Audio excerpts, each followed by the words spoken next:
Republik Nauru terletak kira-kira 4,496 km di timur laut Australia.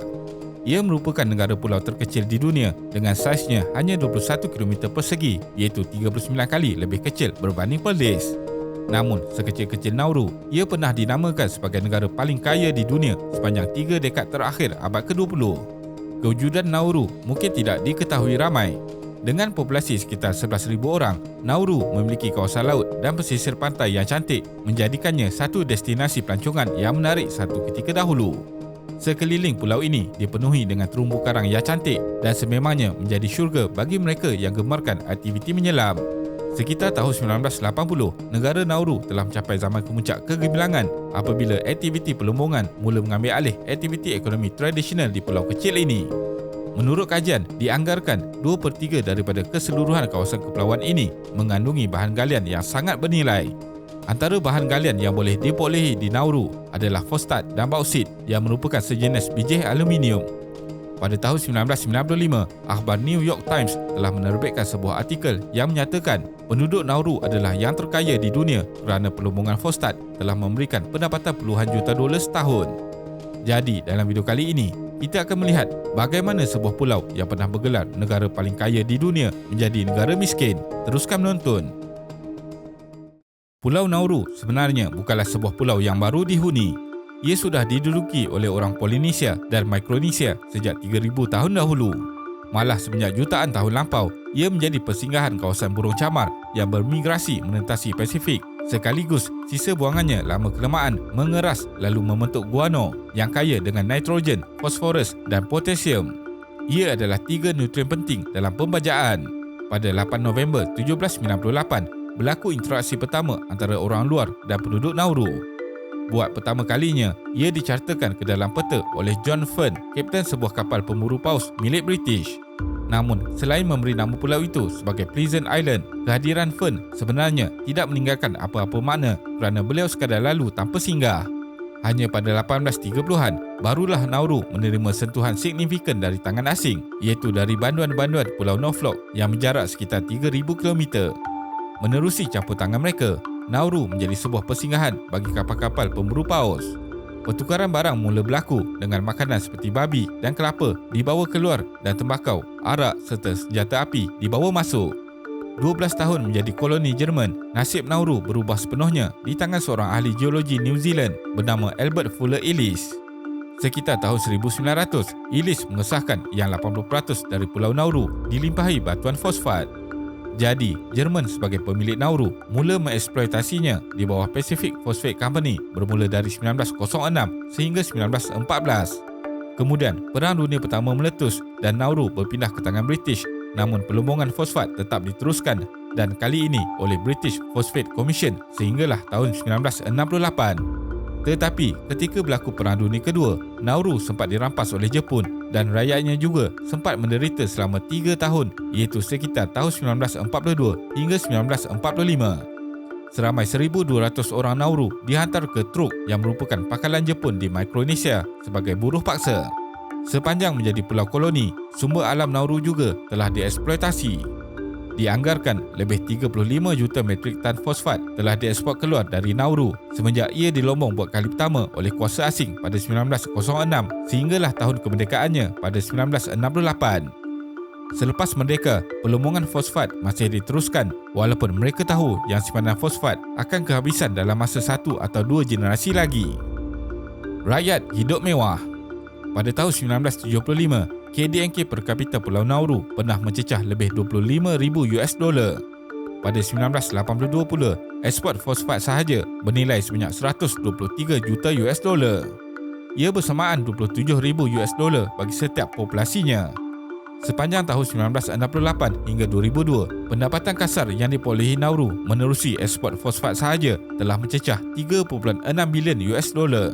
Kalau dibelanjakan dengan baik, nilai trust fund negara Nauru boleh mencecah $8 bilion menjelang 2004 dengan setiap keluarga mempunyai sebanyak $4 juta.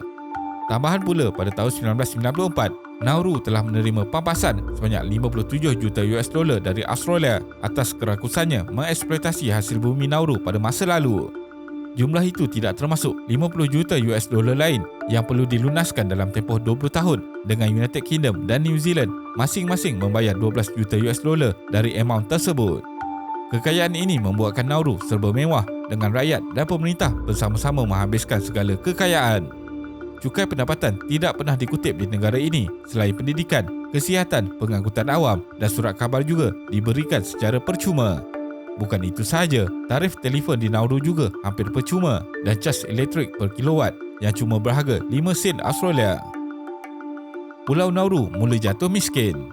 Memasuki tahun 2000, apa yang dibimbangkan selama ini menjadi kenyataan. Kadar pengeluaran fosfat di Nauru mula berkurangan di mana hanya 500,000 metrik tan untuk tahun itu. Ia berterusan jatuh pada tahun 2004 dan 2005 dengan masing-masing sebanyak 22,000 metrik tan dan 8,000 metrik tan. Kewangan Nauru benar-benar mengalami kegawatan apabila pengeluaran fosfat semakin menyusut, tetapi perbelanjaan negara masih berada pada paras yang sama. Untuk menampungnya, Nauru mula mencuba beberapa alternatif. Bermula dari menjual kerakyatan dan pembukaan bank bebas sehinggalah melabur dalam kumpulan muzik yang dikenali sebagai unit 4+2 dan aset tidak cair. Namun, kesemua pendekatan itu tidak berpanjangan, malah berakhir dengan kerugian. Dua pendekatan pertama dihentikan kerana ia menjadikan Nauru lubuk pengubahan wang haram. Pada tahun 1998 sahaja, sebanyak 70 bilion US dollar dicuci menerusi bank-bank di Nauru. Pelaburan dalam kumpulan unit 4+2 pula memang sejak mula lagi dianggap jenaka oleh ramai pihak. Pelaburan tersebut mengalami kerugian sebanyak 7 juta US dollar hanya dalam tempoh sebulan. Begitu juga pelaburan dalam Nauru Airlines apabila berlakunya kekurangan pelancong yang dianggarkan sekitar 200 orang setahun dan kegunaan utamanya lebih kepada mengimport makanan bertin dari Amerika Syarikat menyebabkan ia menanggung kerugian tahunan sebanyak 15 juta US dollar.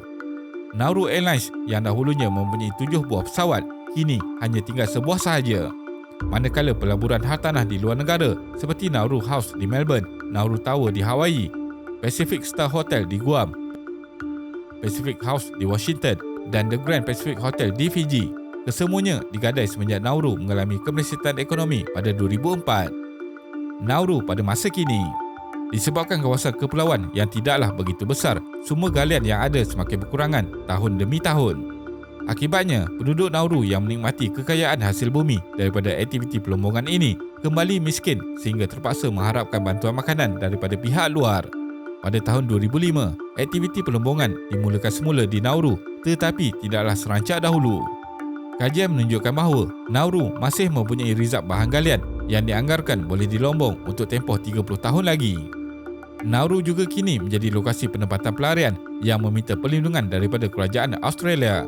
Kadar pengangguran juga sangat tinggi iaitu sehingga 90% disebabkan kejatuhan sistem pendidikannya yang seiring dengan kejatuhan ekonominya.